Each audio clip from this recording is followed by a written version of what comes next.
Tim Duncan would be a top 5 player in the game today. People in college will handle the pick and roll better than somebody like Tim Duncan does. Jokic did more with less than anything Tim Duncan ever did. He beat the 3-time NBA champion Lakers. So if Tim Duncan is a top 8 player, when are we gonna hold him to top 8 standards? I think you right now are more athletically sound than Tim Duncan would be in the NBA. Tim Duncan's best mid-range season is less than Dirk Nowitzki's career average from the mid-range. Joker is not a great athlete. We would not be talking about Tim Duncan today if it was not for Greg Popovich. In 2002, we all know that Tim Duncan didn't even deserve the MVP. We're here today to talk about my man Tim Duncan, the best big man of his era, the best power forward in NBA history, and put all of these haters to rest and put some more respect on Tim Duncan's name.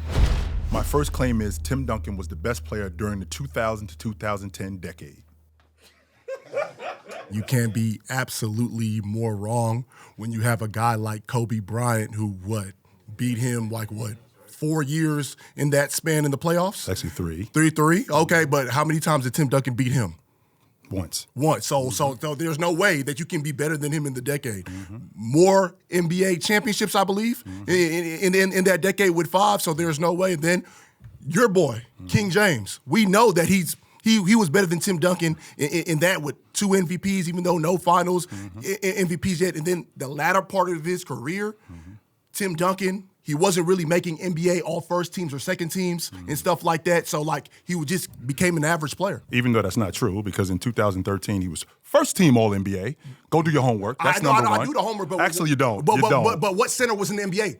Tell me what comparable center. He made it as a center, not a power forward. So you say all NBA first team. Centers? Which makes that even better. No, that because means I the centers moved over. So let's get back to your original claim about the championships. Okay.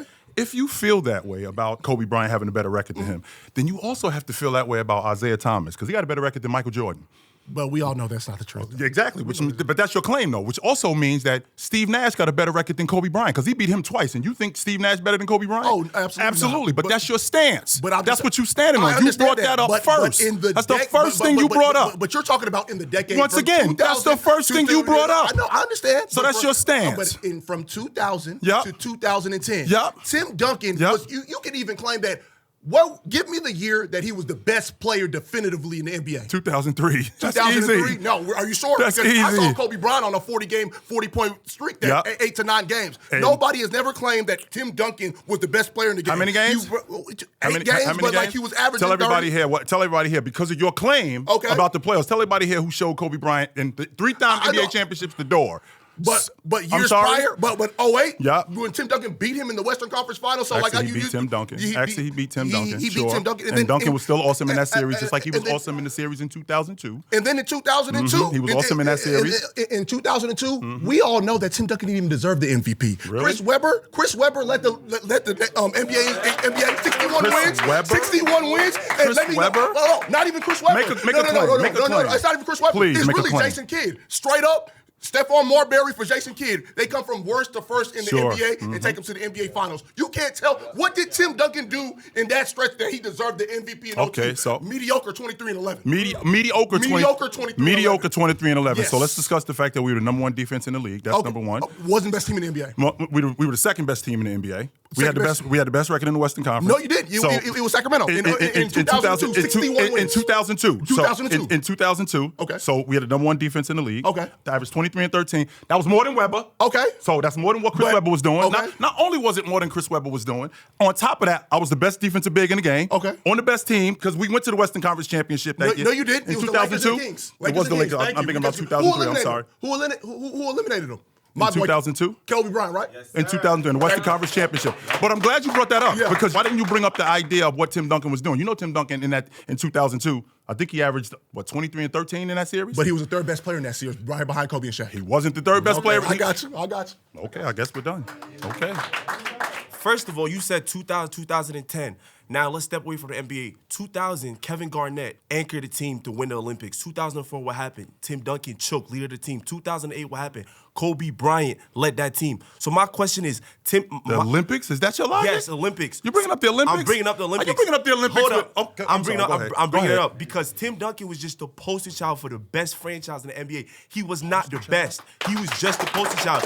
Listen, what Tim Duncan had was structure, right? We talk about 15 first-team all defense. How many defensive player of the years did Tim Duncan had? So zero. Zero. Exactly. He had all defensive first-team teammates. Bruce Bowen. Even when he was winding down, what does the NBA give him? Kawhi Leonard. David Robinson was defensive player. How many guys played with guys that were None of those guys made the all-defensive team. David Robinson did not make the all-defensive team when he was with Tim Duncan. That's number one. That's number. Shoulda, woulda, coulda doesn't work. So first of all, let's get back to the Olympics. Okay. So I don't know if you know this, but Larry Brown. Yeah. Do you know the guys that played the least amount of minutes? Yes, on that? Melo. That's the excuse. Melo, LeBron. They gonna do all that. Keep going. Melo, LeBron, the Ways. All of that. So them dudes played the least amount of minutes on the crew. So we can start there. In 2000, Tim Duncan was hurt. That's why he didn't play an Olympic team. So it's not making it look like he just wasn't good enough. He was hurt. That's why he didn't play an Olympic team. And in 2008, that's what it was. Okay. And so what happened in 2004? I just told you, Larry Brown, who has Carmelo Anthony, who's playing the least amount of minutes on the crew, Dwayne Wade, who's playing the second least amount of minutes on the crew, and LeBron James, who's playing the third least amount of minutes on the crew. These are the guys that's on the crew that's not playing at all. So you telling me an MVP? And by the way, Richard Jefferson is playing ahead of LeBron James and Carmelo Anthony. Oh, Richard Jefferson just got to the finals, and you want to blame sophomores Richard Jefferson? Yes, is that what Richard we doing? Jefferson. Yes, we doing that. Richard Jefferson? LeBron James was in his second year. D-Wade was in his second year. Yeah. Carmelo Anthony was second year. You want to blame sophomores for an MVP, a back-to-back MVP, not being able to carry something? What are we talking about? How? Absolutely. How? And the reason if I'm the best player on a team, why am I gonna start crying because sophomores couldn't play? I'm the best player. I'm back-to-back MVP. But you know what happened? He left his structure. He didn't have Greg Popovich. He didn't have Bruce Bowen. He didn't have David Robinson. What did he do? Absolutely nothing. So since you bring up structure, tell everybody here who Tony Parker was before 2000. We not doing that. Yes, that's your stance. Okay. Your stance is structure. That's what your stance is. So once again, tell everybody who Tony Parker was. Okay, so you want to bring Tell everybody who Tony Parker was. You want to bring up Tony Parker. Tell everybody who he was. You want to bring up Tony Parker. It's the same Tony Parker who in the NBA Finals in 2003, they were talking about getting Jason Kidd on the crew because he wasn't that. Tell everybody here who Manu Ginobili was. Manu Ginobili was the guy that knocked out Tim Duncan. Yeah, you didn't. Finals, But here was the difference. The difference is that's what he did. Who was he the year before that though? He was in Argentina and he was winning the gold medal when Tim Duncan was at home crying. That was the year later. Tony Parker's, bro, he's in finals. We have finals MVP, Hall of Famers. That's what happened. Tim Duncan is the least influential superstar in NBA history. When we talk about certain players like Steph Curry, we talk about their influence. Now today, nobody plays like Tim Duncan. We mentioned Weber. We mentioned KG. All the forwards today play like them. How do you feel like Tim Duncan's game would translate in the modern NBA? I think he'd be the best player in the game today. Can't shoot. Doesn't pass Can't well. Shoot what? Wait. I'm not done. Keep going. Can't guard in space. I don't even think he'd be able to play. Can't shoot? Can't shoot what? 38% on long twos. Is that shooting? Yes, that is shooting. Huh? Yes. Jaylen Brown shoots over 50% on long twos. So you talk about a two-guard as opposed to a four-man. That's what you're talking about. You're talking about a big guy? Supposed to stretch. Yes, and he does. Dirk Nowitzki's one of the greatest big men in NBA history. 100%. Great shooter. Yes, sir. He's a four. Yes, sir. Stretch four. And so is Tim Duncan. All the greatest power forwards could shoot the three, right, and they could pass really well. He's Actually, not a hub, couldn't. and he can't shoot the That's three, not true. and he'd even shoot well from mid-range. That's not true because Malone couldn't shoot the Nobody's three. going to watch Tim Duncan post up in 2026. Not only could Malone not shoot the three, but Charles Barkley is the worst three-point shooter in NBA history at the four spot. The worst. What does that have to do with Tim Duncan translated to 2026? You literally just said he's not a hub. He can't shoot. He can't defend. Okay, how's he playing? He can't defend. How can he not defend if Evan Mobley can defend? He can protect the rim like a five. If Jaren Jackson can defend, if Evan Mobley can defend, he can't defend in space. 100% he can defend in space. In 2026, you have to be a switchable defender. And Tim Duncan was a switchable defender in the 2000s. No, he was not. 100%. Kobe used to cook him when he saw him. Kobe absolutely didn't His cook him. His eyes went wide open. Yes, I was watching all the highlights this morning. And your ridiculous takes about Tim Duncan all morning. Tim Duncan and Kobe Bryant. So the league. You could watch him play once and see he can't slide his feet. So the league is full of Kobe Bryant. If he couldn't slide his feet, then how is he such a good defender if he couldn't slide his feet? He's not such a good defender. He's always had his hands down. He could block a few shots. Interesting. David Robinson cleaned everything up. Kawhi Leonard's one of the greatest defensive players to ever live, and he's a way more versatile defender than Duncan. Just like Tim Duncan is a way more versatile defender than David Robinson. Than most of these guys today. Actually, David Robinson would translate to the modern NBA way better than Tim Duncan. No, he wouldn't. So first and he foremost, run up and down Tim the court Duncan way faster. He's a better lob threat than Tim Duncan. You literally just told me that Tim Duncan was almost 40% on long twos. So that's Not efficient. So that's the only. So is that the only place I'm playing? Is that the long? Is long Tim twos? Duncan used to take No. a bunch of, he used to post up and take a bunch of long twos. 100%. So with him taking these long twos, are you telling me that his game wouldn't translate? His game would not translate. 100% it would, because I was awesome on the box. Not only was I He awesome. averaged 3 assists a game Not as a only- 4. not only was I the awesome- 4, the 4 is a hub in the modern NBA. So who is killing it on the box as a distributor? Go ahead. What? Jokic? Okay, keep going. Sabonis? Okay. Sabonis' dad? Sabonis KG? Sabonis can't cover. So Duncan? KG averaged Shaq 4 was a assists. better passer than Duncan. Let's go over some numbers right here, man. 10 years. There were 7 NBA finals that the Lakers went to and Kobe Bryant went to. So in those 7 finals, that leaves 3 for Tim Duncan. So how is he the best? Explain to me that with your numbers. Is that what you're doing? Yes. With the finals? Yes. The best players go to the arguably- finals and win. Yeah, and win. And he did that too. Okay. So he for went to 3 the times NBA in that decade. So You're talking about a decade, 10-year span. Yep.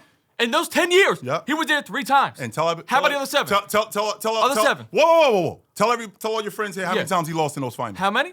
None. 0. Okay. 3-0. Because he wasn't making it. Because he was at home watching which- Kobe so- get titles with Pau Gasol, with dysfunction, averaging 30 points per game, scoring 81. What was he doing? He was in the playoffs He every was year. going to the Virgin Islands chilling. He was in the playoffs every year. That's what he was He doing. was in the playoffs Yeah, he was every in the year. playoffs. Yeah, you're right. He was Because of the structure? he was in the playoffs, Yeah. and he was in the 'Cause playoffs every year. he was. So you keep saying because of the structure. was. He was the catalyst of that structure. That's great. No, Was he the catalyst? Yes, he was the catalyst of that structure. Because that structure lasts. That structure Because lasted. if you think about Yeah. the guys that was on his crew, sure. if you For think sure. about you didn't know who Tony Parker was. I know who he is now. You do know who he is now. Because of that's who course. he got drafted by. Right. So was but I not supposed to know this beforehand? But this I the was supposed same. to watch France basketball? Yes, and you figure it were. out? Just like you were supposed to find out who Luka was. But the Okay, point yeah, is yeah. you were supposed to know who Tony Parker was. Yeah. Tony Parker was I about didn't to know. get traded Yeah. in 2003. Not only was we didn't know who Manu Ginobili didn't was. know, man. He only Steven had the Jackson, gold medal. Malik Rose, Steve Kerr, who was over. Okay. David Robinson, Over? who was He averaged 40% from 3. Steve Kerr was over. He was finished. Okay. Kevin Willis, who was 44 years old. Not Okay. only Kevin Willis, Okay. David Robinson, who was over. Okay. These are the guys that he's winning the NBA championship Yeah, with. great. And he won a couple NBA championships. But you're saying over, A couple. under. 3 is more than a couple. Okay, 3 is more than a couple. Yes, and sir. 5 is more than 3. Undefeated. And 5 is Undefeated. more than 3. And you had Shaq on your crew. I never had Shaq on my crew. Okay, Pau And not only did I- Gasol. not only Winning did with I- Pau not only Gasol did I and never- Derek not only Fisher. a top How 15 many player. All-75 players you winning with? Okay, if you're playing with David Robinson. See, that's that's that false logic, right? logic? Yeah, that How is logic it doesn't false work. logic? The reason why that logic doesn't Explain work to is me. because number one, you Explain don't to even me. agree with the top 75 list. There's plenty of top 75 players on Why that not? list that you don't even think should be on there. And How do now you know you're telling that? me because I know you. You're a and I mind know reader this. now. Yeah, I know you. And it's the guys great. because the guys that you have on that top 75 list, you think shouldn't be on there. I don't. How are we not putting guys like George Mikan, because he have a top 75 player and he won a bunch of NBA championships. There's did. plenty He of won guys. 5. He actually won some NBL championships, Absolutely, too. absolutely. So if you Yeah. don't even think that the top 75 list is valid, so how are you gonna bring up Pau Gasol, who was Actually on the All-NBA 75 list. If you look at that list, just like you're lying about Tim Duncan being the best player, you're lying about George Mikan because he is on the list. You can go look at I didn't say Jim Mike. I didn't say he wasn't. I didn't say he wasn't. You said that Kobe Bryant had. My next claim is Tim Duncan is a top 8 player in NBA history. When we talk about top 8, right? Where do you view Tim Duncan in terms of his position at power forwards? Where you got him at? The best. The best. So KG isn't in that conversation for you. Yeah, he is. Giannis, He is. Dirk. They are. Okay. Do you view Tim Duncan as a better defensive player or offensive player? And what matters more in terms of winning NBA championships, winning games? I think that they were equal. You think he was equal defensively and offensively? I think that's a cop-out, but I'll say it this way, okay? If Tim Duncan's supposed to be a better defender than offensive player, during his prime, 2001 to 2003, he played with David Robinson. Sure. Right? The defense was 5 points worse with David Robinson off the floor and Tim Duncan on.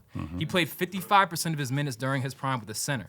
He never forced turnovers at above average level, whether his lineups or his own sort of statistics as well. So that means that Tim Duncan was, in essence, a product of his system because he wasn't forcing turnovers. He was playing next to centers. And overall, his defensive impact, again, as some of my counterparts have mentioned, it's not translating to the modern NBA because you look at what Steve Nash did to him in the playoffs. Steve Nash is a career 19 points per 75 playoff score. Sure. Against Tim Duncan, he averages 22 per 75 on +3 relative true shooting percentage rather than his regular average. So it's like that's the best pick and roll guard we've seen. And he's the prototypical pick and roll guy. He's frying him before spacing was all there. And so the defense isn't translating. He's got a bunch of centers around him. So I want to hear how he could be top 8 when he's not even that level defender to put him in that conversation. So if we're talking about Tim Duncan being a top 8 defender, the idea of you telling me that pick and roll defense today is his biggest problem. I mean, we're talking about a Phoenix team that played a lot faster than everybody else. And a lot of their offense was just get the ball and go. It wasn't like it is today where it's actually sets and you can actually set your defense up, which is where Tim Duncan thrived in that. Not only was it that, so you got the long ball and you got guys in the post who can score in the mid post and in the mid range, and Duncan is cleaning up the glass. Back then, you're talking about the 8 seconds or less offense where it was just one pass and a shot. I mean, Tim Duncan can definitely thrive in that offense. He couldn't defend them in the set offense either, though. Like when they were lining it up and they bring Amari Stoudemire, he can't defend vertically. He can't defend horizontally. That's just not true. He's not at the level of the screen. That's not true at all. We watched it. But we 100% watched it. And he struggled. And just like Steve Nash struggled against them too. But let's stay on Tim Duncan. No, he fried let's stay on Tim Duncan. We can look at the numbers. He was frying them. His best playoff series came against the Spurs. But it's interesting that you bring up the numbers, because if you bring up the numbers, that only tells part of the story. So we're talking about Tim Duncan. Talking about the tape too, though. If you watch the tape, he right, struggled. and I watched the tape. KG did more with less. KG's one of the better. KG did not do more with less. KG did more with less. He's out there with Sam Cassell. He's out there with Sam Cassell, the guy who slandered Halliburton and a bunch of guys off the street. Okay, and he had better offenses relative to league average than Tim Duncan. And I can say the same thing about Tim Duncan, who's winning with Avery Johnson and Mario Ellie in his backcourt. Just so you know, combined, they average 18 a game. That's my backcourt. No, that's not fine. No. Stay right there. That's not fine. I also got a journeyman in Jerome Kersey. Not only Jerome Kersey, but I got a bunch of different guys who nobody wanted. We line up these rosters. We line up the Timberwolves rosters and the Spurs rosters. Everyone's taking the Spurs rosters. What are we talking about? No, we're not. The reason why you're taking the Spurs rosters is because of Tim Duncan. No, because of Manu Ginobili and Tony Parker, David Robinson, and Robert Horry, and all these guys, Boris Diaw. What are we talking about? Can you tell me who is your top 8 all time? James, Jordan, Jabbar, Chamberlain, Russell, Magic, Bird, and Duncan. So if Tim Duncan is a top 8 player, when are we going to hold him to top 8 standards? Why is it so frequently Tim Duncan is not playing like a superstar, letting other people run the offense, take over, win games, and he just gets the credit for it? For example, in the 2005 NBA Finals, the Spurs came out to a 2-0 lead. Who's the leading scorer in Game 1? Do you know? Yeah, I think it was Manu Ginobili. Manu Ginobili, 27 points. Game 2, 26 points. Highest plus-minus on the team, both games. Sure. Pistons tied up. Game 5 goes to overtime. Duncan, he did his thing. He had 20 points. Ginobili had 15, but he had 9 assists. Sure. No one else on the team had more than 2, so he's the primary playmaker. He got the game-winning assist to Robert Horry in overtime for the game-winning 3, right? Game 7, championship on the line, right? Duncan had 25 points. Do you know what he shot that night? I think he was like 8 for 25, something like that. He was 10 for 27, 6 of 18 in the second half. As a big man, right? Ginobili, 23 points. He shot 61% from the field, didn't miss from 3, didn't miss from the free throw line. Sure. Who's leaving their fingerprints on that series more? Against a defensive team where you need to get buckets, Tim Duncan struggled. How come we don't talk about that? I think Manu Ginobili should have got Finals MVP in 2005. You can make an argument for Manu Ginobili being the Why Finals is it MVP. that Tim Duncan is not stepping up over a player who, frankly, he's an all-time Hall of Famer, but he's not at the same tier. So why is Tim Duncan getting credit when he shrinks in the moment? So let's discuss the fact that he did average 20 and 12 against the best defense almost in NBA history in that series. On what efficiency, though? Okay, but of course your efficiency is going to go down when you're going up against a great defensive team. Ginobili's efficiency went up. Yeah.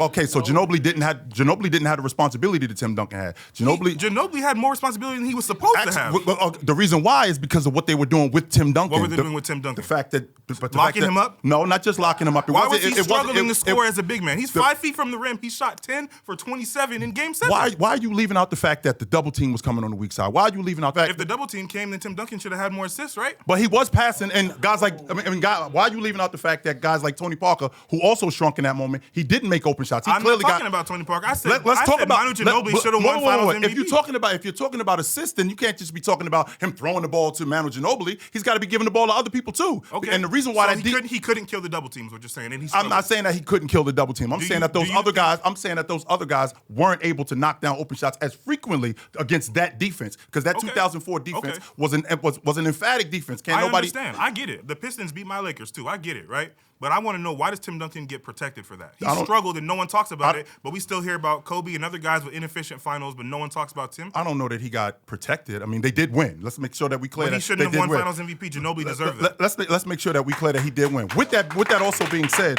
we're also talking about a Tim Duncan who changed his game. And when he changes, how did he change his game? By taking a backseat on offense for the last decade of his career? Well, and why not? That's how I'm winning. Alrighty, so you just listed your top 8 players of all time, assuming that also means greatest players of all time. all time? I don't do the greatest. You don't do the greatest? Okay, that's totally fine. Off of what criteria, though, would you say your top 8? Number 1, is your game timeless? Number 2, did you dominate? Number 3, did you win? Number 4, how impactful, how transcendent is your game? And number 5, how impactful on society were you? Sure, totally get it. First point, dominance. I think Tim Duncan lacked a dominant offensive peak. I know you said he was the best player from 2000 to 2010, I think you said. I think I would close that window to more 99 to 2005, right? You look at the first 7 years of his career, he averaged over 25 points per game once. Yep. And then the last 10, 11 years of his career, like we just said, he was. We're just talking about from 2000 to 2010. We don't have to go back. No, I know, but I think this is important when you're bringing up the top 8 of all time. Sure. Because when you look at the last 11, 12 years of Tim Duncan's career, he was able to punt on the regular season. Like, he had that luxury because of how good his teams were. Well, he couldn't punt on the regular season because they won 50 games for But 20 straight years, so he's not exactly, punting. because that's how good his team was. But he was OG load management. If But you he think wasn't about load it, management. He was his 19 minute- when he stopped averaging 23 and 25 a game. His game didn't decline. He just changed his game because of the emergence of other players. 100%. And But, with him changing his game because of the emergence of these other players, that enhanced the unit. Now, I could have just threw a monkey wrench in this and kept averaging 24 and 25. That doesn't necessarily mean that we win, but it doesn't mean that we lose neither. Totally, but with that 100%. being said, with him doing that, he's still averaging 19, 10, and 3 blocks because that's what it's going to take in order for us to win And NBA championships. I'm not necessarily disagreeing that, like, you know, it's not bad he can go out and average 18, 19 points a game for those last 10 years of his career. But other players who we have above him, like us haters here, like, we don't have him top 10 per se. The other players above him didn't have that luxury to be able to punt on the regular season. Like, if you have a Actually, they Kobe. did. Like who? Give me an example. Right. If Dirk Nowitzki was able to punt on the regular season, he's shamed. I'm not saying Dirk is a top 8 or a top 8 player. I'm just saying power forwards. But like Kobe Bryant, you look at that. Punt. I don't know if I like the word punt. Well, because that's essentially what he did. if If you think about it. if he's punting, Yeah. if he's punting on the regular in the regular season, how come he's still first team All Pro? If he's punting in the regular season, how come he's still a first team All League 100%. defender? If he's punting, Because he's a tremendous player, obviously, but other players And I in the could top be- 10, top 8 are tremendous players Sure. that didn't have that luxury. So I think the fact that Tim Duncan had that I'm luxury, doing that- if you had that luxury, realistically, I think he's more of a top 12 player of all time. No I'm putting way. Kobe above him. I'm putting Hakeem above him. I'm putting Steph above him. Guys with dominant offensive peaks who have done it for way longer than Tim Duncan did. if we're talking about Tim Duncan punting during the regular season, I'm just changing my game to be better for us winning. Because if I'm not changing my game in order for us to win, because again, not only Manu Ginobili being the best rotation player, but Tony Parker being one of the best downhill guards in the game, he wasn't that before, and he turned into that. And I'm changing my game in order for us to win. And I agree. Tim Duncan was able to elevate his game in the postseason for sure. But when you're 31, 32 years old and you're just not playing, like you're just playing average in the regular season, other guys don't have that luxury. So I'm not putting him playing top average in the 8 because of regular that. He lacked an offensive peak like other players above him. How are we going to put him in the top 8? The only thing he could do really was come off of a screen, get to the mid-range. He's not even the best at doing that. He just told me they couldn't shoot, man. So why am I running offense for him to come off he can't even- screens? He's getting there. He's getting This to the argument he's is getting to the top. awful He's to get- start. He's If getting he to the can't make- he's getting to the high post and he's only shooting 38% from the high Right, so post. why am I running plays for him to come off screens to do that? What are you talking He's the about? most systematic player of all time. Okay, so everybody plays in the system, except for that dude right there. Same coach Everybody. for 19 straight years. Okay, and same coach Benefited off that, like everybody else has said. Yeah. 3 Hall of Famers playing with him. Okay, they wasn't Hall of Famers when he got with him, so keep All better. that. Tim Duncan wouldn't have been a Hall of Famer without Greg Popovich anyway. Is that true? I swear that's true. So just so you know, we would not be talking about Tim Duncan today if it was not for Greg Popovich. How about this for an idea? I don't know if you know this, but Greg Popovich was on the hot seat. The year that they won the NBA championship in 1999 with Tim Duncan, in year 2, by the way, there's nobody in the league today that's taking a team to the NBA championship with a backcourt that averages 18 a game and a coach that's on the hot seat and winning the MVP. Not only that, we're talking about Tim Duncan who kept doing that. So he as much as Greg Popovich added to him, he added to Greg Popovich. Let's not make it look like it was just the system. And since we're on the subject of a system, every last one of these dudes played in the system. Kobe Bryant played in the system. Michael Jordan played in the system. Scottie Pippen played in the system. The system is what works. You don't just roll the ball out and tell these dudes to rock. Who was your number 1 player? Tim Duncan. No, who was your number 1 player? Your top. This guy. Yes. This guy willingly pulled Anderson Varejao out to an NBA Finals. He's played in many different systems, many different players. If you're that great of a player, you don't really need it. Yes, Kobe played with the triangle. He played with Shaq. Jordan, he might have needed Pippen. One guy. They did not have 2, 3 guys, greatest 6 man of all time. When has LeBron James ever had that help? When has Kobe Bryant ever had that amount of help? Oh, he had that when he played with Shaq. Shaq, one player, 3 Hall of Famers, one player. And not only did he play with Shaq, let's not leave out how important it is to have that continuity. So Robert Horry, Rick Fox, Derek Fisher, Shaq, Kobe Bryant, all together for 6 years, 7 years. When you got guys that are together that long, you're going to develop that sort of system and that continuity, which would explain why they won. Now, and the same thing with Timmy D, and the same thing with Timmy D. It was based around Timmy D. That's the difference. And when he got there, Nobody it wasn't was like sitting that. there being like, damn, I gotta guard Tim Duncan tonight. They were like, damn, we gotta play against the Spurs tonight. Nobody has ever said, damn, I gotta face Timmy D. I bet you. People in there sweating, damn, I gotta guard Kobe tonight. I gotta guard LeBron tonight. I bet you if you asked him, Nobody Garnett, was shaking their boots over Timmy D. Ask Garnett that. Timmy D. Ask Garnett that. Ask Chris Webber that. Timmy D. Ask Chris Webber that. So, my next claim is Tim Duncan's 2003 NBA championship was the most impressive championship from 2000 to 2010. Didn't they play the Nets? Who was their second best player? Jason Kidd, I love. Who was their second best player? Kenyon Martin. Who was the Spurs' second, third, fourth, fifth best player? Because you're the biggest Spurs fan in the world. The Spurs' best player was Tim Duncan. Their second best player was maybe Tony Parker. Their third best player was Ginobili, maybe, and then Steven Jackson, and then Ginobili was a superstar coming off the bench. No, Robert Horry was still on the Lakers. So that was Ginobili was James Harden with a clutch gene. No, he was not. Yes, Not in 2003. He was. Yes, he was. No, see, this is what you dudes are doing. You dudes are talking about Ginobili like Ginobili in years. In 2003, we was not talking about Ginobili don't talk like to that. my hater comment. Talk to me. I'm talking to you. You guys are talking. You guys are talking. You guys are talking about Manu Ginobili today, like everything that you already seen. So my point before his game would translate a lot better to the modern NBA than Tim Duncan. No, it would not. He would be no, SGA. it would not. He would be Harden. He would be that guy. And he'd be that guy. They should have built around him. They would have won more championships. No way that they would have. If they would have built around Manu Ginobili, they wouldn't have won. Not one. Because now you're saying that Manu Ginobili would have been the best player on the team. And last I checked, your man over here brought up the Olympics, and we got that shut down when he said he was the best 2 guard in the world. SGA was the best player on his championship team. Ginobili's better than SGA. Well, no, he's not. Yes, he is. Not only yes, no, he is. not He only just sacrificed more.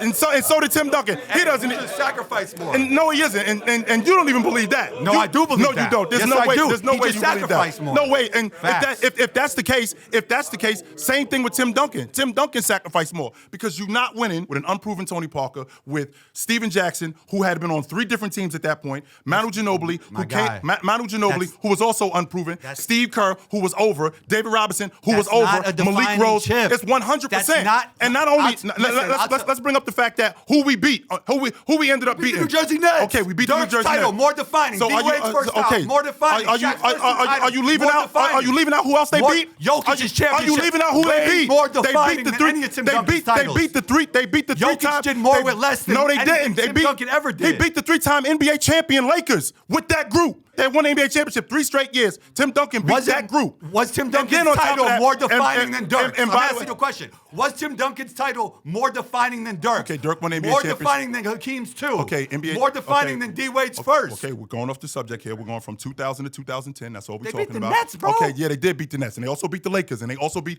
your man Dirk Nowitzki. He couldn't hold up, and Tim Duncan was clearly the best player in that series. So of all of those guys, in addition to the guys that I brought up, that was the most defining. I think that was the most impressive NBA championship of that decade. When the Spurs lost those 3 years to the Lakers, you talk about Manu Ginobili.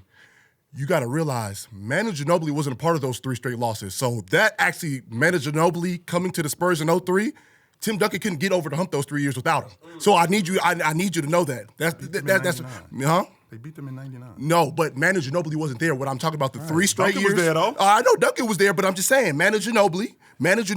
And it wasn't 3 straight years. They beat them 2 years. Okay, well, Manu Ginobili was the key factor in 2003 that led him to the NBA. It wasn't. It was Duncan. He No. was 27 and 19. He was 29 and 17 in that series. What was he doing the MVP before in 2002? In 2002, he was 23 and 12. And then 01. And he averaged almost, he was getting swept by the Lakers. He almost averaged 30 and 20 in that series. So, and then the Nets, like you said, the second best player, Kenyon Martin, Richard Jefferson.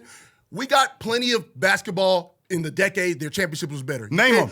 Kevin Garnett and the Celtics, you can't tell me KG winning his first championship wasn't better. Kobe actually winning those last two without Shaq, you can't tell me what's better. And we know what Dwayne Wade did in 06. You see the 35 points a game, and he come back and win in 4 straight. Okay. And so you know that championship was better. Right. 04 in the Pistons, we probably saw the best defensive Eastern Conference Finals, and then they beat Duncan beat them, by the way. But Duncan beat them. Duncan beat them, by the way. Man, they weren't the same. Duncan beat them. It's the same team the next year. I know, I get it. It's the exact same team the next year. But I'm telling you, I'm just saying. So Dirk Nowitzki, who is arguably the best power forward of that era, right, beat them in 2003. Okay. In addition to beating them, the 3-time NBA champion Los Angeles Lakers smoked them in 6 games, beat them. Who's they played in the first round? Phoenix? Yes, Stephon Marbury? yes, beat them. Right, they didn't win it, and they didn't win another game after he made that buzzer. I know, I got it. They didn't win another game, and that was because of how awesome Duncan was. And then don't leave out Tim Duncan in the closeout game against the Lakers when they played them in 2003 in the Western Conference. 37, like 19. Yeah, almost 40 and 20. He did that, and then we go to the NBA, and then we go to the NBA championship. You talk about players, right? So Jason Kidd shows up, and that team becomes now a final. Final team. All right, and it takes Tim Duncan to push them over the top with almost a quadruple double in the closeout game. And in addition to the closeout game, how awesome he was in that series, clearly outplaying Kenya Martin and that whole front line that they had. So clearly, clearly, exactly. But I'm just talking. Yep. But let's talk about bigger finals in that decade. Yes, sir. You talking about the Boston, road to get there. The road to get there. Boston went 7 almost every series, and then all of a sudden they with Atlanta. They're going 7 games with Atlanta. They're in a dogfight. But it's remembered. Right? It's remembered better. No, it's not. The reason why it's not remembered better is because, number one, KG got on that crew with him, Ray Allen, Paul Pierce, Rondo, right? Kendrick Perkins. Right. Meanwhile, there's a lot of questions with that 2003, especially considering what had happened to them the year before. They lost in the semifinals to the Lakers, got smoked, and then the year before that, got swept. So now there's a lot of questions with this team. Only except they end up coming out that year and they demolished the Lakers in 6 games. And Tim Duncan was clearly the best player in that series. Yeah, he was the best player in that series, but I'm still gonna go with the Miami Heat 06. Dwayne Wade, 35, and then at 35 points, and then you eliminate the Eastern Conference champions in Detroit Pistons. So, like, you can't really tell me that there is not a series that defines with the 06 Heat. What makes you think that 03 finals, of all the ones you could have picked, was the most defining one? Because of who he had on his crew and where they were going at that point. This is the same 2003 Spurs who in 2001 had gotten smoked in the Western Conference Championship. Yes. And then they lost in 5 games the very next year. So now we're at a defining moment where Greg Popovich could be gone. This group is going to end up getting blown up. We have a lot of uncertainty. We don't know who Steven Jackson is. We don't know if Tony Parker is. We don't know who Manu Ginobili is. We don't know about Malik Rose. We don't know about any of these groups. And on top of that, we're going up against a well-established Dallas team with Steve Nash emerging, with Dirk Nowitzki emerging, and Tim Duncan is awesome to get there. And then on top of that, we got to deal with the 3-time NBA defending champion Los Angeles Lakers, who we end up bouncing. So there's a lot of questions going into that season, a lot. One thing I want to say about what's going on with Tim Duncan and the Spurs in 2003, you could have picked when he beat LeBron, maybe upstart LeBron, because you talk about Steve Nash, Dirk Nowitzki. Steve Nash gets shipped, actually goes in free agency, back to Phoenix, right? So that team doesn't even work. Dirk Nowitzki has to rebuild to build up. Talk about the Lakers. What was happening that year? Shaq was hurt. He was out. He came back. Phil messed up the stuff because Kobe was going off, averaged 30 points per game. Probably should have won the MVP that year. The cohesion, that's what happened there. So then he goes up against a weak Nets team. I know they were solid for the East. The East was really trash back then until Detroit kind of revived it, right? But here's my thing. If that's going to be your best finals, that's weak. What's the storyline? What's the pattern? Because the stuff you're saying is stuff, we didn't know what we didn't know what we didn't know. Storyline. But what do we know? What did we know was what happened. What did we know was that same kind of core group of guys will go 2 short years later or 3 short years later back to the finals. But how about Kobe Bryant when he went and won those back-to-back titles? That was largely due to Tim Duncan. What was largely due to Tim Duncan? The reason why they went back to the NBA championship and won it again, which was largely due to Tim Duncan. Yeah, I mean, he's on the team. He's a good player on the team. No, he wasn't a good player. He was the man on their crew. He was the man on the team. Yeah, he was a great player on a great team. Great player on a great team. And when you're talking about a story, when you're talking about a storyline, I mean, what's a bigger storyline than dropping the 3-time NBA champion? Oh, I know. Lakers, by the way. This isn't Detroit. This isn't, I don't know, the Nets. This is the Los Angeles Lakers with Shaq and Kobe. What's a bigger storyline than that? I will give you the bigger storyline. What happens when you lose the big diesel? What happens when your coach writes a book and says he doesn't want to coach you anymore? You have Rudy Tomjanovich, and he falls out of sick. It's not a me problem. Whose problem was? It was Kobe's problem. What did he do? He faced it head on. He made it back from losing in the first round, losing Game 7s, to going to 3 straight finals, something Tim Duncan could never do. I don't even think he ever went back-to-back. Okay? Oh, he did, but he lost one. He lost one. Never won back-to-back. Kobe went to 3 straight finals. Then he beat the Celtics who beat him. You tell me a better story. When you win ring number 5, you got one more than Shaq? Because Tim Duncan never did that. No, he did never do that, but he did beat the defending 3-time NBA champions who were what they were at that point. That was the storyline. So They weren't, but that was the storyline. So how are we defining impressive? Are we talking about Tim Duncan as a player on that 03 squad, or are we talking about that finals matchup in general? I'm talking about what they did in its entirety, considering what that group was going into that season. That's great, but if we're talking about finals matchups, I feel like 03 is one of the most unmemorable matchups ever. And if we go through the list of championships, there are so many like stories, names, finals MVPs that we can talk about, right? So we started the decade with the 3-peat Lakers. That's one piece. We have Wade in 06. We have the Detroit Pistons. We have KG and like the big 3 winning the first title. Sure. We had the Lakers to close out the decade. Like 03 doesn't even come to mind, and I feel like the Nets being like honestly the worst finals matchup in this century actually. So Now, like I with don't know how impressive that is. The reason why it's impressive, because number one, who the Nets were at that point. I mean, this is the same Nets team who, before Jason Kidd gets on the crew, they garbage. Anybody that knows them knows that they're garbage. And on top of that, what it took for the San Antonio Spurs to actually get to the NBA championship that year, who they had to go through that year. And if I'm not mistaken, I think they had the best defense in the league that year. That was largely due to Tim Duncan. He was, if I'm not mistaken, second in the league or third in the league in rebounding and averaging 23 a game. With all of that being said, to have to drop Dallas, to have to drop the Lakers, the Lakers who they were, by the time we get to the Nets, even though the Nets were a scrappy group, and by the way, they had just gotten back to the NBA championship. It wasn't like that was their first time there. They were back to the NBA championship, which validates that I'm legit. People talk about the Eastern Conference. The Eastern Conference was whack. Well, when I get back to the NBA championship, you have to validate that I was still good enough to get there. If we're talking about teams that were trashed the year before, we can talk about the Pistons too. Like they weren't like that until that group came along. We could talk about the Big 3. They just formed that same year, and they still made it all the way through. It's the same storyline. So I don't see how impressive that is. My next claim is Tim Duncan's Spurs dynasty was the most impressive dynasty of the century. Why do you think the Spurs dynasty is the most impressive of the 21st century? When I think about a dynasty, I think about continuity. I think about how connected you guys are as a unit. I think about how consistent you guys are and how long you do it. And to have 19 straight seasons where you win 50 games and you don't miss the playoffs once. I mean, I don't know if there's anything that's more impressive than that. I'll tell you what's more impressive. How about a 3-peat, right? How about going through Tim Duncan and the Spurs 2 times en route to your championships? Yep. How about going back to back to back? How about going through a rebuild like Kobe and the Lakers did, coming back, waxing Tim Duncan and the Spurs in 08, getting 2 rings against all 50-win teams? That's what's impressive to me. Sure. How about being Dwayne Wade in 06, right? Carrying. Other people were eating during the 2000s in the 21st century. So the Spurs, sure, they won a lot, but a lot of other teams came in, had their own dynasties. Sure. The Warriors had a dynasty. Lakers had 2 dynasties, honestly. How can you sit here and say the Spurs are more impressive when other teams did more impressive things than them and they went back-to-back, something the Spurs could never do? Well, the point that you just made about going back to back to back, so we dropped them in 2003, so... The Lakers? Yeah. Oh, when they took a break from winning, you finally got through? Actually, they didn't take a break from winning. So you dropped them in 2003. So Kobe. So the Lakers cleared 4-peat? That's a knock on them? Absolutely. They won 3 in a row. Right. And they finally took yes. a break, and then they finally get through. The Spurs finally get through. Then the Lakers, no talent on the roster. You have Smush Parker, Chris Mim. Oh, finally the Spurs win in 05 and 07. Yep. They couldn't do it when the Lakers were built right. The Spurs couldn't get through them consistently. So can you tell everybody here how? So your Lakers, who they lost to the Spurs, who dropped them in the last 5 years? It was the Spurs. The Spurs beat them in '99. The Spurs beat them in 2003. Nobody else could beat them. It was the Spurs who beat them. I don't know. Okay, so okay. And again, we're talking about the century. It was the Spurs who dropped them. And in addition to the Spurs dropping them, Kobe Bryant can't say he Wait a made. minute. Kobe Bryant can't say he was in the playoffs every year. Let me stop you right there. You said the century, but you're talking about 1999. If I'm not mistaken, the century starts in 2000, right? Okay. So you want to talk about what went on? Kobe and Shaq cooked the Spurs every single time. Kobe averaged 35 against the Spurs, and they had no answers for him. You talk about Shaq and Kobe, okay, cool. What happens in 2008? Kobe Bryant was hunting Tim Duncan every time in the pick and roll. Yep. He couldn't move them feet. Yep. He was getting cooked. He couldn't do anything about it.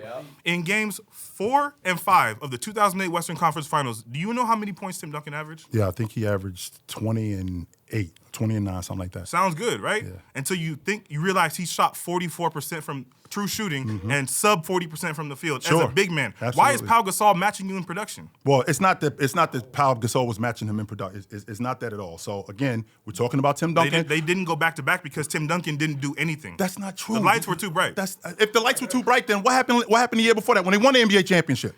What happened then? What happened? You mean when Tony Parker Yeah. killed him? You mean when Tim Duncan averaged 13 points per game on sub 40% field goals in Game 3 and Game 4? Why when the lights get bright, Tim Duncan is not being a superstar? That's not true. Why Tim are you Duncan averaging mediocre numbers in the finals? He didn't average mediocre. Games 3 and 4, what did he average? He didn't average mediocre numbers in 2003. He didn't average mediocre numbers against the best Tim defense in the Duncan league. had He role did player not do that. production in He the didn't finals. average. He didn't Tim average. Duncan was he a didn't average defensive role player. He didn't average mediocre numbers in 2013 when they were in the NBA championship. In 2013, he was well past his prime. Why are we giving him credit and when he still was was a getting first-team carried? All-Pro. He was getting Still. carried. 2013, Tim Duncan missed a layup to win, and no one talks about it. That was in Game 7, but that was Greg Popovich's fault because he took him out of the game in It's Game never 6. Tim Duncan's That's fault. That's not true. It's never That's Tim not Duncan's true. fault. That's not true. I'm here to provide context, right? You talk about 2000 to 2014, and you talk about how Popovich was in the hot seat. What a lot of people don't understand is how Tim Duncan even got to the Spurs. David Robinson and Sean Elliott got hurt. They got to the Western Conference Finals before that happened. So that's how Tim Duncan got there. So you telling me a 50-win team added Tim Duncan and they got over the hump. Big whoop. We talking about other people like KG who came out of high school, struggling teams. So Tim Duncan got to that team, was already a great team. It could have been a dynasty with or without him. We go to out of 2010, right? And what happened? When he's averaging 16 and 9 in the finals, they get Kawhi Leonard. And what did they do? They win. So if you were a dynasty, right? Why is it that in every point in your dynasty, teams are able to beat you?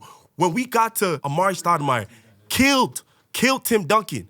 We got to Shaq, killed Tim Duncan. Later part of career, the Heat, they killed Tim Duncan. He's winning it sparingly. Let me tell you about a dynasty that nobody can mess with. Kevin Durant, Steph Curry, Klay Thompson, Draymond Green. Nobody can mess with them. They weren't even playing. So whoa, stop right there. So let's rewind the clock. So number one, David Robinson at that point, he had a back injury. Yes. So he wasn't nearly what he used to be. Okay. Not only did he have a back injury, since you brought up Tim Duncan and your man over here brought up what Tim Duncan was doing in the NBA championship. I don't know if you noticed, but in the finals, Sean Elliott was averaging 11 a game. Okay. 11. This is your second best player that you're dealing with. He's averaging 11 a game against that New York Knicks team. So now move forward to when they're playing against the Lakers And they lost. They were losing. And Tim Duncan 29 and 17. But they were losing. 29. Lost. Yes, they were losing. L. Because we still don't know who Tony Parker is. We still don't know No, who Manu because he's Ginobili getting is. killed. No, that's A lot not of- easy. He getting Manu Ginobili killed. was 30 and 20. He getting killed. A lot of people will forget the later part of Tim It Duncan's wasn't career. because of Tim's He fault. was playing center. Yes, the last 10 years. Yes, he was playing center. Yeah. So he Last 10 years. Okay, so that's what I'm talking about. Yeah. So when we had Shaq, right? Even Dave Robinson in that Western Conference Finals. Why are you bringing up Shaq? I wasn't playing center when I was playing with Hold Shaq. on. Playing against Shaq. When David Robinson played against Hakeem, right? He said he got killed. What matchup did Tim Duncan have where he's like, I'm going against this guy and I'm killing him? Amari Stoudemire killed Tim Duncan, yes or no? No. Amari Stoudemire did not kill Tim Duncan? No. What did he average when he was dropping 37 points? What is that? You want to bring up 29 points when he's going against Shaq. What is 37 points? 37-12, 37-13, what is that? That's good. That's damn. Whoa. That's good? That's great production. Whoa. That is great production. Okay, But against an all-defense type player, what is that? If I'm all defense, why can't I get my matchup to average over 30? Young Amari Stoudemire violating. First and foremost, Amari Stoudemire did not average 37 But against it. No, he did not average no 37. What did he a game. average? But he didn't average 37, over 30. He did not average 37 a game. But That's number one. but over number 30 number okay, two. number two. I'm gonna let you rock. Number let two. you rock. Against Phoenix in 2000. When did they play them? In 2006? Yeah. 2007. Okay. I think it was 2007. Okay. So you guys always talk about Tim Duncan getting blazed in matchups in pick and roll. So you never talk about what he looked like on the box against Amari Stoudemire, who told everybody that I don't even know how to play defense, which is why Tim Duncan was doing what he was doing to him. Who had a better matchup? Who had the better numbers? Duncan did. No, Stoudemire did. And you never told me what matchup he killed. He killed Weber. Okay. Duncan killed Weber. All of these other guys. Look, nervous. He got nervous. So when I think of a dynasty, I think of dominance and honestly the fear that the team is bringing into other teams. So when you're talking about the Spurs, people ate on their watch. Kobe got 5 titles. Shaq got 3. LeBron had 2. Like, people were eating on their watch. How about the 2017 Warriors? Nobody thought they were going to beat them. You didn't even have to turn the TV on. 2017, 2018, LeBron 51-8 in game 1 and still couldn't win. I think of a team where you're scared of them. Nobody's scared of the Tim Duncan Spurs. That's just not true. People, they didn't go fear back them. and go back and do your homework. Chris Webber talked about it. Kevin Garnett talked about it. Antonio McDyess talked about it. Rasheed Wallace talked about it. They didn't want anything to do with that San Antonio Spurs. Are they team. fearing And Tim it was- Duncan, and it though, or was are they fearing largely- the team as it well? It was largely due to Tim Duncan and what he had going on. And since we're on the subject of that Warriors team, I mean, you're talking about a team that won 73 games, and then you add 28, 29 a game to that roster. Nobody is beating them. And they was only together for 3 years. That makes them a It's better not- dynasty, does it not? They was only together for 3 years. That's a run. You add Durant to an no, already no, no. 73-9 team. That's not true. That's dominance. The reason why that's not a dynasty is because you only were together for 3 years. That's a run. So we're talking about this same Warriors team that missed the playoffs. Not once. They missed the playoffs twice. The San they're a Antonio torn Spurs Achilles? never missed the playoffs. There are And Kevin Durant torn Achilles and Klay that's a you Thompson problem. torn That's not a me ACL problem. away from another But title. that's a you problem. And they had That's to not a me fully problem. rebuild. They came back and Steph won another one. But here's the difference. And then the next year he loses, and the next year after that they end up missing the playoffs. Okay, I never so- missed the playoffs ever in my career. Okay, so you won Not 50 one time. games for 15 yes, years? Yes, sir. Not But- 15, 19. Never did that. So All right. with that being said, we're in the playoffs every year. You can't say that. In addition to you not being able to say that, I did what I did as the most dominant player on my group. But who ate against the Warriors? Tell me that. Who ate against that Warriors team? The Cleveland Cavaliers ate against One them. time. Yeah, they did. Yeah. They Okay. ate against them. I'm sorry. And Toronto ate against them too. Toronto did not eat against Yes, them. they did. They Toronto beat was them. not winning that series if they were fully healthy. If And yeah, like, I know. I don't like to argue the ifs. I've never been But they that weren't. guy. So that's But a you problem. You can't use the health and all of that stuff and then tell me that Tim Duncan, who did hold up but did get injured in 2010, yet they still made the playoffs. Got injured in 1999, but they still made the playoffs. Okay. So you can't use those logics because that logic doesn't work. Yeah, well, LeBron played some of the best series we've ever seen and still couldn't take down this team, and he only took one game from them in 2 years. Look what it took. Look what it took for that group to be what they were, that Warriors team. Yeah. It took getting Kevin Durant, because if Kevin Durant doesn't get on that crew, so that makes group them a better gets broke dynasty, up. does it not? No, it doesn't. That's yes, a it run does. because it's only for 3 years. If it's only 3 years, and by the way, it's probably the biggest choke job. You're in NBA 73-9, and you had a top 15 player of all time. I'll say that. That makes you a great dynasty. No, it doesn't makes you matter. A great team it doesn't matter if it's unethical or any of this stuff. If you stayed together for a longer period of time, which is what I think a dynasty is, if you stayed together for a longer period of time, I could definitely get with that logic. But 3 years, that doesn't work, man. No, absolutely Yeah, but not. I'm saying there's Not 3 breaks in years. that Spurs dynasty, though. They didn't just consistently dominate everybody for those 20 years. The Warriors dynasty begins in that first championship run in 2014-15. You can't just say it's only 3 years. The Stephen Curry Warriors dynasty begins then. And in an 8-year span, they won 4 championships. As someone mentioned over there, when they talk about what teams beat them, the only loss that team ever takes fully healthy is when 2 of the best 3 players on the team go down due to catastrophic injuries. And the other most impressive part... The catastrophic injury. Yeah, Klay KD? Thompson and Kevin Durant. Okay. And then the other part we have to address is this. When you talk about impressive, 73-9 is the most impressive regular season that has ever existed. Biggest choke When you job talk in NBA about history. when we talk about impressive, when you talk about the playoff run in that 16-17 where they only dropped 1 game and have a 13-point differential in terms of overall score, they are outscoring teams by 13 points. Yeah, because you just added a 30-a-game guy to your group. Which is impressive, Yeah. right? So when you put that team together, they are more impressive than any version of the Spurs. And they won with 3 different iterations of a team. What have the Spurs done that is more impressive than that? What the Spurs have done is they've had continuity and they've had continuancy with Tim Duncan. That's the most important part. But it wasn't continuous enough to win back-to-back championships. We don't have to win back-to-back Well, why championships. not? To be a dynasty, why not? I don't even know if it's a real dynasty if you can't go back-to-back. I don't want to keep around 50 win. But if I'm winning, I want to hear about the hard way. So even if I'm not winning it back to back, I'm going every other year, which is what they did when they went every other year. We win it in 2003. We win it in 2005. We win it in 2007. But in those years, it's losses. You just tried to discount the Warriors season because they didn't finish. They lost too. They did the same thing too. But So in 2000, when they got there, 50% of the time, they didn't win. And if I'm not mistaken, the Spurs only lost 1 time in the finals. That was But it. how many times did they lose in the Western Conference Finals? They lost to the Lakers How in many 2000. times did they lost in the first round? There are times where the Spurs fall short. So when you And I can say the same. No, you can't say that. Yes, no, you I can cannot. 100% say that Because about when we the. talk about impressive, Yeah. I just gave you the most impressive regular season, the most impressive playoff run, and then I could give you the more impressive player. Because you don't want it with Steph Curry and Kevin Durant. I could give you the most impressive duo. You don't want it with Steph Curry and Klay Thompson. I'll give you the most impressive trio. You don't want it with Steph, KD, and Klay. You don't want none of that. Okay, so let's rewind real Let's quickly. do it. Okay, so let's rewind really quickly. So to your point, 73-9. We can't bring that up. And the reason why we can't bring that up, because it's the biggest choke job in NBA history. You absolutely No, can you can't. bring It's it the up because biggest. because it no, counts. It happened. It It's does. in the book. 100%, and they lost because you talk about winning it back to back. That right there. If you don't get Kevin Durant, to the point of a lot of these guys that are talking, the league started figuring them out. Well, you don't like to use the word ifs. They did get Kevin Durant. They did get Kevin Yes, Durant. they So did. in the process of them getting Kevin Durant, they win 2 more. So and then Kevin Durant breaks down, and then Klay Thompson breaks down, and then they don't win again. Yes, they do. Because in 2022, I'm talking about with this group. I'm that group. I'm just talking about with that group. And actually, it's not because Andrew Wiggins gets on the crew, right? Yeah. And Andrew Wiggins and if I'm not mistaken, we Jordan also had a gap in that time where they end up missing the playoffs. The Spurs never missed the playoffs. Only due to injury. That's the only reason. And once again, that's a you problem. That's not a me problem. But it's a winning problem because at the end we solved it. That's a you problem. That is the most impressive dynasty ever. Good job. My next claim is Tim Duncan is the best power forward in NBA history, and it's not close. The problem with that is Tim Duncan does not play like a power forward. He's a straight center. Even though he played with David Robinson, I know you're going to use that. They play with 2 center lineup, which is a lineup you couldn't even use in the modern NBA. As I already said, influencing the modern 4, we're talking about Dirk, we're talking about Chris Webber. Barkley is more of a modern 4 than Tim Duncan will ever be. I don't even think he could play in today's NBA. And he is a center. So how are you going to be the greatest power forward of all time when you're actually a center? That actually makes my point because when I came out of college, I actually played the 5. And I had to.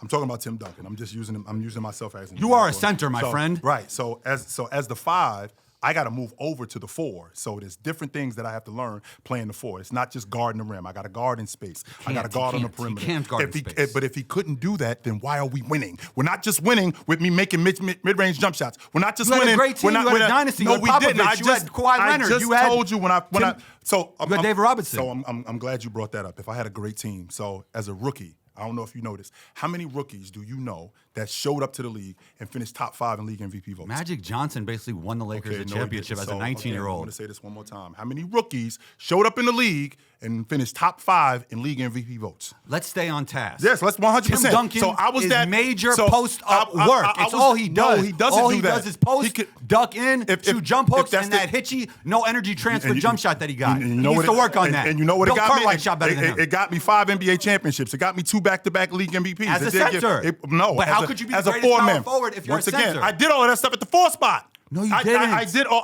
No, you didn't. The best work that I did it at the 4 spot. I won back-to-back league MVPs at the 4 spot. But tell me how he plays like a 4. He's not a hub. He can't shoot. All he does is Well, post. he actually does play like a hub. So they throw the ball into him in the 3 post. assists a They game throw- for his career. So if that's the case, was Moses Malone a hub? Because he only averaged 3 assists a game. One of the greatest rebounders to ever But he live. still was a hub though on offense. Nah, he was a so five. you can't use He was a five. you can't use the assist logic. KG, That Chris logic Webber, doesn't they're work, right? fours. Right. Dirk Nowitzki, 4, stretch 4. And not only KG, but Dirk Nowitzki being a 4. I think Dirk Nowitzki averaged 3 assists a game for his career. But he's a stretch. Okay, and so Duncan did Tim can't Duncan. stretch. He can't stretch out to the long ball That line jump shot as was much. flat. It looked bad. No energy but it still transfer. went in It was though. a hitch. But it still went in. No, it didn't. If it didn't go, if it didn't Shot go in, how are we 38% winning? on long twos. Okay, he shot 38% on long Average twos. free throw That's shooter. almost 4. That's Did he even shoot a 70%? three his whole career? Oh, yes, he Did he did. shoot 1 3? If you remember, in 2008, they ended up going up against the Phoenix Suns. What's his career three-point percentage? They went up. They didn't shoot. They didn't shoot the Bad 3. though, right? They didn't shoot the 3 as much back then. Plays like a center, my right? guy. But here's the difference. At the 4 spot, I played on the box. I played in the mid post, and I had to learn how to do this, by the way, because I played a 5. That's very difficult You're to do when I'm making coming points into that the he's game. a great player. Do you think No, he's I'm not more of a making player. center or more of a power forward? I think he was a power forward. That's who he was, because if he wasn't, then he wouldn't have been able to play that position, especially at that time when it was a big man league. All post work. No jump shot. Didn't pass well. just not He's a true. straight 5. Giannis is a better playmaker than Tim Duncan, yes or no? Yes. Giannis is a better scorer, right, than Tim Duncan, yes or no? Yes. Giannis is a better switchable defender than Tim Duncan, yes or no? Yes. So the one thing that everybody talks about when we talk about Giannis, the fact that he can't shoot. So imagine he can't either. So last year, that was probably one of the best versions of Giannis. Top 10 in mid-range. That's the big thing that everybody talks about when it comes to Tim Duncan. Tim Duncan had a really good mid-range jump shot. Okay, but I'm saying Giannis last year was top 10. Which he had to put that in his game. Yeah, by he the way. put that in his game. And without that, he was a two-time MVP. He was a defense player of the year. He was a champion. So can you give me a season, right? Giannis is one of only 3 guys to win MVP D-point the same year, Hakeem and Michael Jordan. So give me a year or a finals run. Oh, Giannis had 50 in Game 6 of the finals. That Tim Duncan. So give me a defining moment that Tim Duncan had over Giannis. I'm gonna let you go. Okay, how about in the NBA championship when he went 20, 20, 20, and 10? And almost 10. Okay. How about that? You said a defining moment. Okay. So let's start there and let's rewind the clock back to what you just talked about with the defensive player of the year. Okay. If you think that that's what propels Giannis over Duncan as the defensive player of the year, you gotta believe that Marcus Smart is a better defensive player than Scottie Pippen. No. You gotta. That was your talking point. You just said that because he's the defensive player of the year. That's what he has for the power forward position. Yeah. So if that's the case, then you gotta believe that Rudy Gobert is a better defensive player. You have to believe that. You gotta believe that Marcus Smart is a better defensive player because you're basing it on the fact that he won the defensive player of the year. Nothing else. No. And him being a switchable defender, him being a switchable defender, and him being mobile on the perimeter. Yeah. Tim Duncan was mobile on the perimeter. If he wasn't, just because I'm not mobile as somebody, just because I'm not as good of a shot blocker as somebody, that doesn't mean that I'm not an awesome defender. That does not mean that. That does not mean that. But does it mean that you better than me? It does mean. Here's why it does mean that. Because I do other stuff better than you. I'm a better rebounder than you. I'm a smarter defender than you. I'm a better rim protector than you are. No. That is a. No, when we talk about transferable defense, we talk about Giannis could play back in the day. Giannis could play right now. That's what he's doing right now. And so could Tim Duncan. Tim Duncan right now would not be a better defender than Giannis. Why wouldn't he be a better defender? Because he can't switch like Giannis can. Giannis was a damn good switchable defender. Okay. I'm not going to argue that point. Okay. I don't think that you give Tim Duncan nearly as much credit as a switchable defender. But he's not as good as Giannis. That's the point. Because he wasn't. Okay, not saying that he's bad. But that one thing, not as good as somebody else. But that one thing that you talk about in terms of being a switchable defender, do you honestly think that Tim Duncan is going to be hunted on defense? Are you kidding me? Hold on. And the reason why you bringing up him being hunted on defense is you think that the league is full of a bunch of Kobe Bryants. They not. That was one instance. That's it. The mistake you're making is when we talk about greatest of all time position, I'm telling you 50 points in a Game 6. I'm telling you being 1 of 3, Michael Jordan, Hakeem to win MVP and Defense Player of the Year. If I'm the best at a position, I should be in that convo. So I'm telling you, he wasn't. No, but he's not because he doesn't have that stat. And also, 15 first team all defensive, 15, all of that, without a defense player of the year also shows that he's part of a team defense. When he had Bruce Bowen, he had all-time defense. Not being first team all defense 8 times. No, Giannis never had that. Giannis never had that defensive structure. No, I'm not He never had that defensive structure. He played with Drew Holiday. Giannis never had that. What are you talking about? He might be Drew Holiday. Might be. Does Drew Holiday have more all defense than Bruce Bowen? No. I think he got what? He's got 2 less. He doesn't. He's got 2 less. Less. 2. That's it. That doesn't mean that he wasn't playing at that level though. But less means less. Okay, it's not just that simple. No, it's not that simple. No, it's not. I want to understand to you, when we talk about the skills of the 4 position, what are the main attributes that you need to be a 4, to be a great 4? Well, the game's changed. So the game isn't what it is in 1999 or in 2000, 2002. The game has changed. So in today's game, you definitely have to be able to shoot a little bit further from the basket. You still got to do 4-man stuff. You still got to be able to rebound. You still got to be able to protect the rim. You still got to do dirty work stuff. But in terms of being an offensive player, you got to be able to stretch the floor a little bit more. You got to be able to handle the basketball.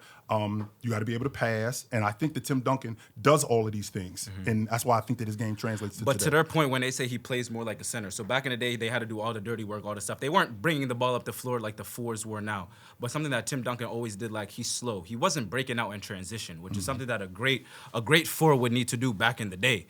So that's why they're saying I feel like he can play more like a center. Somebody like Giannis, per se, could do all of those things. Protect the rim. He'd get the ball, run up the floor. He could play in that generation. He could play in this generation.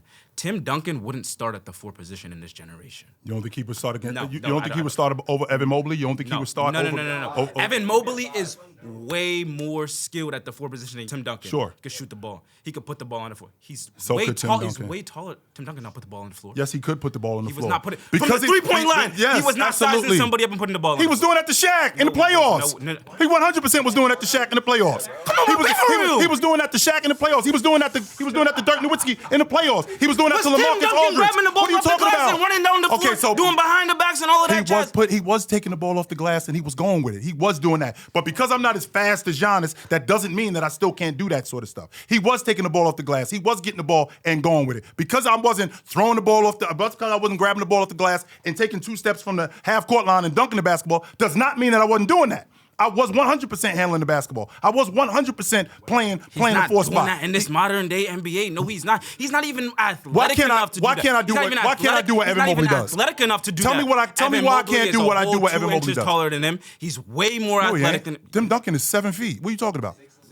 Evan Mobley. Like 7'1". No, he ain't that big. Yes, he is. No, he's not. Yes, he is. No, he's not. Yes, he is. He is not athletic enough to play in this modern day NBA. If he's not athletic enough to play in this modern day era, who's the best player in the game? Right now? Yeah, right now, today. Who's the best player in the game in your estimation? Shea. Okay, so who's the second best player in the game today?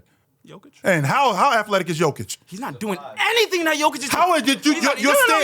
Your stance was him being an athlete. Okay. So we can't use that stance of him being an athlete because again, Joker is not a great Tim athlete. Duncan isn't but half as skilled as Jokic. okay, so let's discuss the skill. Okay, we're talking about the big fundamental here. Yeah. Fundamentals work everywhere. They don't just work one place. They work everywhere. What are you talking about? It's not like the game is now in 2026 and fundamentals go out the window. They still work. Tim Duncan throwing a What are you behind the talking back about? pass from the top of the key. Oh, so now I got to throw it behind the back He's pass. never doing that. He's not 5 out in a 5-out offense. You telling me Tim Duncan is going to put up the numbers that Jokic is? I didn't say him putting up the numbers that Jokic is. You brought up the stance of him being athletic, and the best player in the league arguably isn't a great athlete. Okay. That's your point. Fair enough. Yes, sir. Fair enough. I'm happy you mentioned the big fundamental because he scammed that nickname. I don't even know how he was able to get that based off the numbers, based off the tape, right? I'm going to talk about Kevin Garnett here, all right? Tim Duncan's peak assist percentage is less than what Garnett averaged. That means Garnett, on average, throughout his career, created more shots for his teammates than Tim Duncan did in his best year. Did he create more shots? Yes, he did. Did he create more shots, Yes. or did the offense create more shots? We just talked about the whole you've been defending the system, right? Yeah. Right. So Yeah. if the system for the San Antonio Spurs and they're feeding through him, you call Tim Duncan a hub. Yeah. Would you consider Kevin Garnett a hub? I think so, yeah. Okay, so if Kevin Garnett's a better hub, he's a better defender, he's a better think offensive he's a player, better defender, but- volume scorer. He led better offenses throughout his career. Tim Duncan never had an offense go above +3 outside of '99. It took until 2013 when they had Manu and Then how are they Kawhi getting winning back then? in. Then It was how the are they winning? defense. It was a defense in the system. And the defense in the system based on who? The offense was never tenable in the playoffs or the regular season unless Manu was on the floor with Tim Duncan. In the just minutes not that true. it's factual. From 2001 to 2007, the Spurs offense was below league average when Tim Duncan's on the floor Meanwhile, without they Manu. winning NBA championships. It's because they scamming with the defense. But let's get back to the big fundamental. with Let's the get back to the defense? big fundamental. Sure. Okay. You've heard 38%. My fellow haters have thrown that number out, right? Tim Duncan's best mid-range season is less than Dirk Nowitzki's career average from the mid-range. I never So he's not argue even that. the best player from I the never mid-range. argue that. So why is he the big fundamental if he's not passing like Kevin Garnett? He doesn't have a positive influence on his team's turnovers. He's not forcing turnovers. What about his game is so fundamental that it will translate to the rest of the NBA? And this is the logic that I always have a problem with because what you're doing right now is you're only looking at the numbers. Don't tell me that you're looking at the tape. I'm looking If at the you're- tape, No, too. you're not. You're clearly not looking at the tape. If you're telling me that Tim Duncan isn't passing the basketball, you're telling me that Tim Duncan isn't He's shooting the not passing basketball. to the level that Kevin Garnett is. So, That's all I'm saying. so if Tim Duncan isn't passing to the level of Kevin Garnett, which by the way, you just told me that Kevin Garnett anchored a better offense. If he's not passing to that level, why aren't they winning? If he's They not were winning. passing, They were 50-win teams in Minnesota. Okay, and he won with Boston. If you win a championship with Doc Rivers, that should count for 2 rings. That's what I think. Give me a break. They should I'm not count for trying 2 to hear- rings. No, I'm not trying You to got hear it. But my point is, if- he's fit in multiple systems. All right, he's arguably more malleable defensively and offensively than Tim Duncan. He's the best defender of his era. He has the best impact metrics of any player in that run where you said the Spurs dominated. If again, he's out there with nobody. You give him. I don't like doing the whole switching guys in and out, but Sure. I believe that Kevin Garnett is the best player from that generation, the best power forward that we've actually seen, even though it's a dying archetype. My next claim is Tim Duncan would be a top 5 player in the game today. I think that is so ridiculous that I don't even think you believe that, right? Let's look at the top 5 players of today's game, right? We got SGA, Jokic, interchangeable. You can give me Giannis. You can say, let's go Luka, right? There we go. There's 5. Tim Duncan. That's 4, actually. Then let's go, you name one. Anthony Edwards. Let's go Anthony Edwards, sure. Okay. Who is Tim Duncan better than any of those guys? Right now, in today's game, modern day basketball. Anthony Edwards. Wrong. Yes. Anthony Edwards' offensive Giannis. impact Yeah. clears anything Tim Duncan does, offensive impact, and defensive. Because you shoot the 3, that's why? He can go out and score 30 points a game. And- Like I said, Tim Duncan lacked offensive impact. Like I said earlier in this episode, his offensive peak wasn't great. So if you know that. So if I played in an era which was slow, That doesn't mean that I can't play in an era which is fast. If I played in an era where they're shooting the long ball, where big guys are shooting mid range, that doesn't mean that I can't do that. I 100% can do that. Tim Duncan, don't forget, he played in the 90s, he played in the 2000s, and he played in the 2010s. And by the way, he made the All-Pro team in the 90s, in the 2000s, and the 2010s. No one's arguing which means that the game was not the same in the 1990s that it was in the 2000s. And it wasn't the same. Today's game, and it wasn't the same in the 2026, in the way 2000s. faster than anything Tim Duncan ever played. And we brought up athleticism before. He gets creamed athletically in today's game. Every single I'll go 30 players that are more athletic than Tim Duncan. Like we said, can't slide his feet. I'm not going to do that because we'd be sitting here all day. I think you right now are more athletically sound than Tim Duncan would be in the NBA. I've seen your college tape. You weren't too shabby. But with that being said, what you just said, the guys that you just named me, arguably the best player in the league, isn't that athletic, and he's awesome. But he's miles better in everything that Tim Duncan could do. Okay, better on offense. Okay, he's a better distributor. I'm not going to argue that about. I'm not going to argue that with Joker. I think he's a better long ball shooter. I think that he's a better passer. I think he's a better playmaker. But Tim Duncan, as a mid-range jump shooter, Tim Duncan as a finisher around the rim, Tim Duncan as a lob threat, because he did catch lobs back then. He 100% did that, which means that would be part of their offense if they played today. All of those things that are conducive to the game today are Tim Duncan's strengths, and he would absolutely thrive in today's game. I brought it up earlier. Tim Duncan load managed the last 12 years of his career. You bring him in today, I don't think he's going to be capable of playing 30 minutes. I don't think he will, especially from age 30 on. He's not doing that. Sure, I'll give you the beginning, maybe from 1990 to 1999, excuse me. That's his peak, athletic peak, sure. And even that athletic peak, he's not stacking up to anyone in today's game when he's at the best of his best. Sure, maybe his skills could translate a little bit, but athletically, I don't think he's shining anyone's shoes like Giannis or SGA, like these athletic freaks. He's not keeping up with them. Meanwhile, the best player in the league, arguably, is not the most athletic. Because he doesn't need to be athletic. Exactly. Well, that's the same claim with Tim Duncan. Tim Duncan doesn't have that skill to be that great without the athleticism. He doesn't. Being as fundamentally sound as he is, I think that's completely Fundamentals different. ain't translating in this game. I'm telling you. Absolutely They're not. They are not. Thank you. Talk to you about it. Yes. What skills do you think he has that would translate well to the modern game? I think that his ability to knock down the mid-range, his ability to knock down mid-post jump shots, his ability to play on the box, their ability, which was what the offense is today, to exploit mismatches. You guys stay mismatch hunting. In fact, that's a huge thing today. And I think Tim Duncan, especially as a pick and dive guy, I think he'd be fantastic in that type of offense. Especially even in a pick and pop offense, I think he'd be great in that. On top of that, his ability to stretch the floor and get by guys, I think he'd be fantastic in that. I'll tell you what, you think he'd be a top 5 player? I can argue 5 power forwards from the 2000s who would be better in the modern NBA than Tim Duncan. What are the traits of modern power forwards? You got to shoot, right? You got to be a hub. You got to switch. Kevin Garnett has the skill set that modern bigs want, right? Dirk Nowitzki completely revolutionized the game with his shooting. Rasheed Wallace would be getting way more buckets today. He can shoot, light it up, pick and pop. You want to pick and pop? That's Rasheed Wallace all day long. What do you need from bigs today? You need them to be a hub. You need dribble handoffs. You need passing. Chris Webber could do that a lot better. And the fifth one that I would raise to you, what do you think most offenses in the modern NBA do in the half court? Shoot the three. And what schemes? Pick and roll, right? Amari Stoudemire would feast in the modern NBA more than Tim Duncan would. He wouldn't be a lob threat. Tim Duncan wasn't dunking on nobody. Yes, he was. That's not true. Not as much as Amari Stoudemire. Okay, Amari Stoudemire was a better athlete. I won't argue that point. Not only a better athlete, him and Steve Nash are the greatest pick and roll partnership of the 21st century.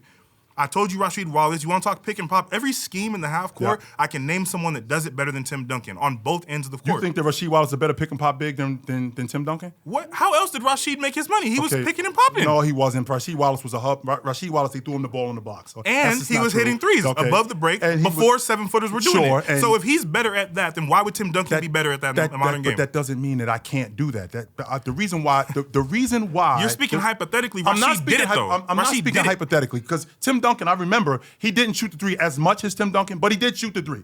Yes. Tim Duncan shot the three? Yeah, he didn't shoot Better the three than as much. Rasheed? He didn't shoot the three as much. So but he doesn't check that box. But I can shoot the three. In terms of a pick and pop and a pick and dive big, I'm awesome at that. So better than Amari Stoudemire? I think so, yeah. Now, Amari Stoudemire is one of the greatest lob threats ever. Yeah, there's a difference between lob threat and pick and pop and pick and dive. Because I'm not just going to the rim and diving and getting dunks. No, that's not what's going on. And I think that's Anthony what you're Davis going on. would be a better play finisher in pick and roll than Tim Duncan was. Anthony Davis, day-to-day Davis, is that what we're doing right Yeah, now? yeah. I don't When know if Anthony we're doing Davis that. is on the Now, court, he is a great roll man. I think he's a fantastic role man. I think Anthony Davis is a fantastic pick and pop big. But I think that with Tim Duncan, as that, we're talking about knowing when to dive, knowing when to pop. I think Tim Duncan was a lot better. So maybe Tim Duncan would have the best IQ, but all the power forwards I named have more transferable skills and demonstrated they were ahead of their time, and they actually set the mold for modern power forwards more than Tim Duncan ever did. Then why was Tim Duncan consistently being a first-team All-Pro over them dudes? You know, it's funny you talk about that because he has more all-defensive teams than everybody. I ain't talking about all defense. I'm talking about accolades, right? Okay, you want to talk about first team, this, that.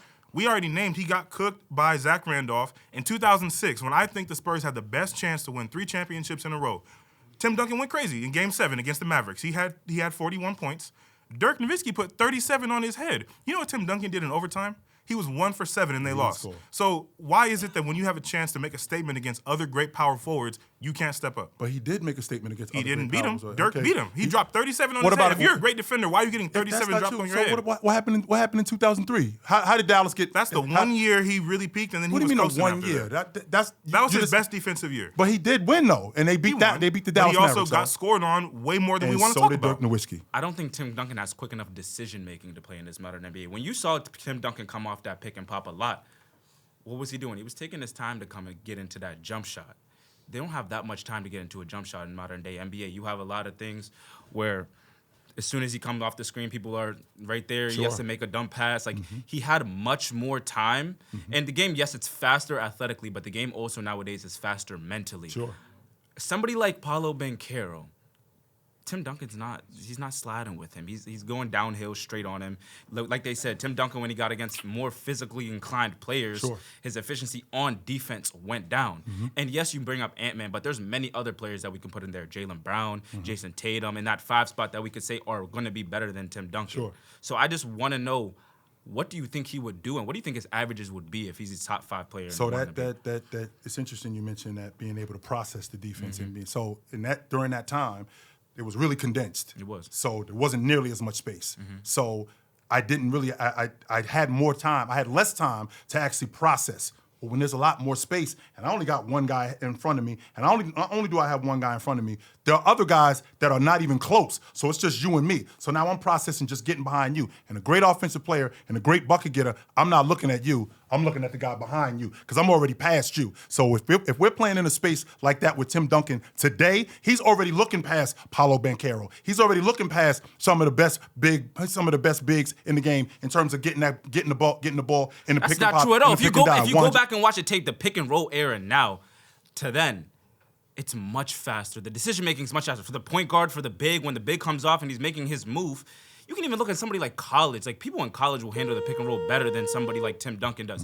He's coming off. He had a lot of time. That high post area was always wide open. The defender's sinking back. Nowadays, they're trained to go Tim up Duncan into play. Is knocking that mid post jump. He shot it at 38%, as he had all the time in the world to sit there. That's because 38% that's because the lane is clogged. That's why. So keep going. He had all that, but if you play basketball, right? Long time if you sit ago. there, you had time, triple threat, jab, all that. Tim Duncan would sit there, and then shoot the ball after 5 seconds, and he still shot 38%. Well, he's not so what doing do you that think he's going to today. do nowadays? I don't think you give Tim Duncan nearly. I think that number.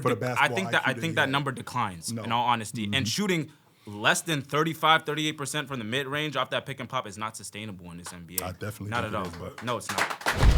Well, folks, that's it. You've heard it all. Are you a Tim Duncan fan or are you a Tim Duncan hater?